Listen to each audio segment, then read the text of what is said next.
Bienvenue à cette formation Six Sigma. Donc, je vais vous donner un aperçu sur ce qu'on va voir dans les différentes journées qu'on va passer ensemble.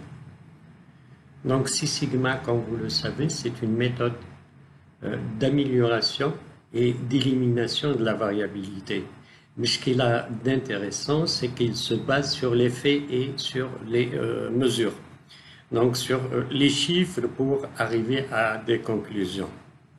Donc la première étape d'une méthode Six Sigma consiste à définir le problème, c'est-à-dire le problème, comme vous le savez, c'est une situation dégradée par rapport à une situation référentielle ou à une situation voulue ou à un objectif.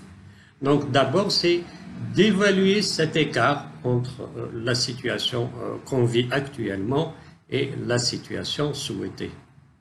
Une fois qu'on a défini ça, on va essayer de faire un scooping, c'est-à-dire la portée du projet. La portée du projet, donc, sur l'organisation et sur le process, donc sur les deux dimensions bien connues qu'on appelle la dimension latérale et la dimension longitudinale. Et après, on va passer à mettre en œuvre le projet en tant qu'échéancier et on va ajouter à cet échéancier les ressources pour définir les ressources nécessaires. Pour terminer finalement par la définition du budget et des ressources nécessaires. Et tout cela aura comme output ce qu'on appelle dans Six Sigma ou dans la gestion de projet généralement la charte de projet. Donc cette charte de projet résume d'une manière générale le projet. La deuxième étape, une fois qu'on a validé et on a fait une phase de revue de la définition et notre charte de projet il a été signé et on a validé le projet, on a obtenu le budget du projet, on va passer à ce qu'on appelle la phase de mesure. C'est-à-dire, on va prouver le problème sur le terrain. À partir de là, qu'est-ce qu'on va faire? On va y aller en premier lieu, définir ce qu'on appelle un plan de collecte de données. Quelles sont les données dont on a besoin? Quelles sont les données en output? Les données en input.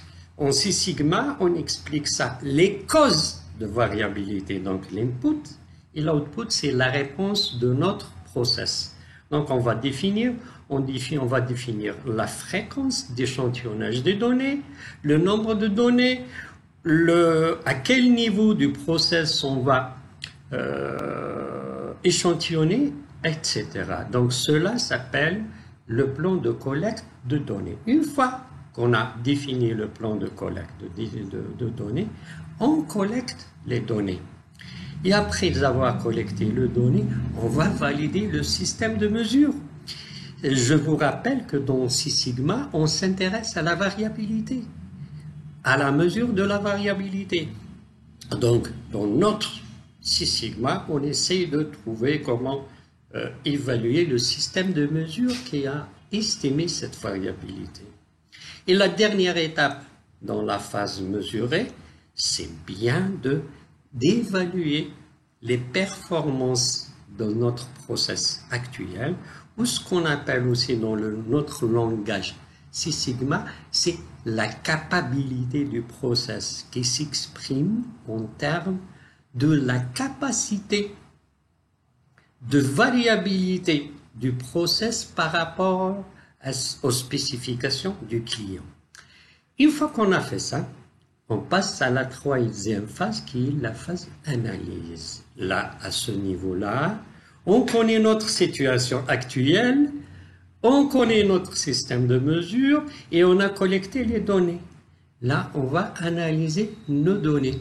On va passer par deux analyses. La première analyse, c'est une analyse qualitative.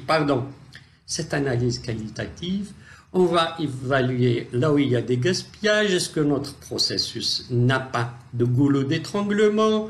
Est-ce que notre process n'a pas de déperdition? Ainsi de suite. Donc, c'est une analyse qualitative. Et aussi, on va essayer de retrouver les causes de variabilité.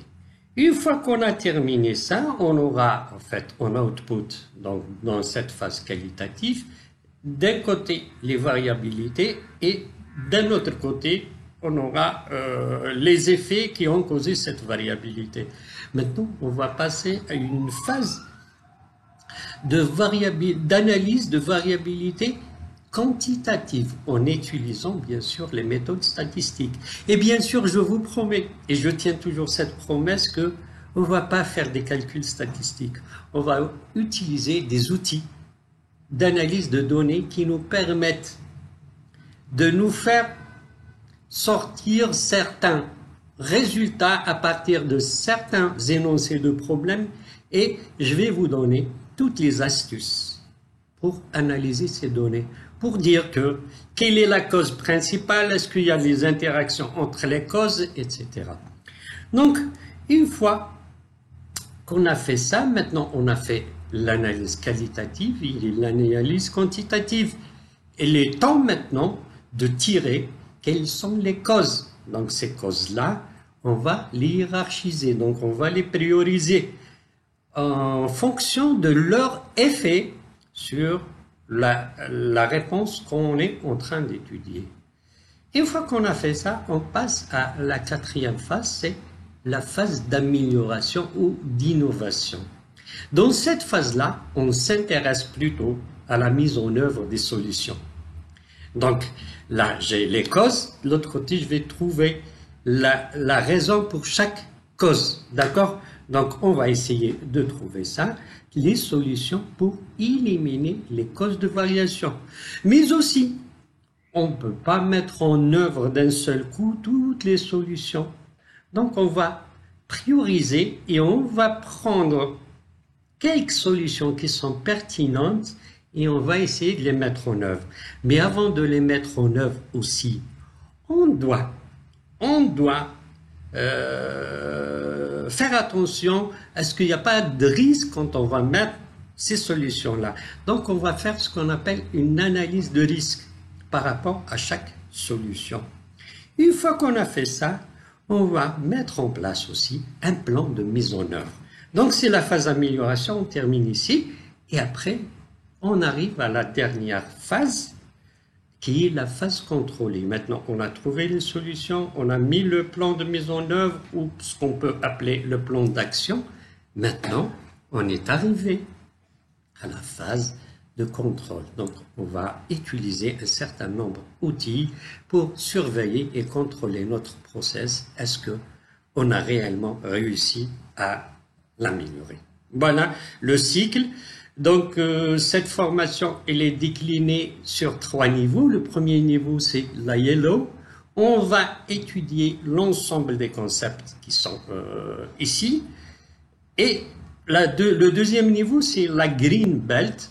Donc, la Green Belt, on va voir étape par étape, step by step, comment réaliser un projet Six Sigma. Et la dernière étape, c'est ce qu'on appelle la Black Belt. Dans la Black Belt, on va, pour chaque étape, chaque concept, faire une étude de cas pour qu'on se rapproche de la réalité. Je vous remercie. J'espère donc que vous serez nombreux à cette formation. Merci. Messieurs Berkane Rachid.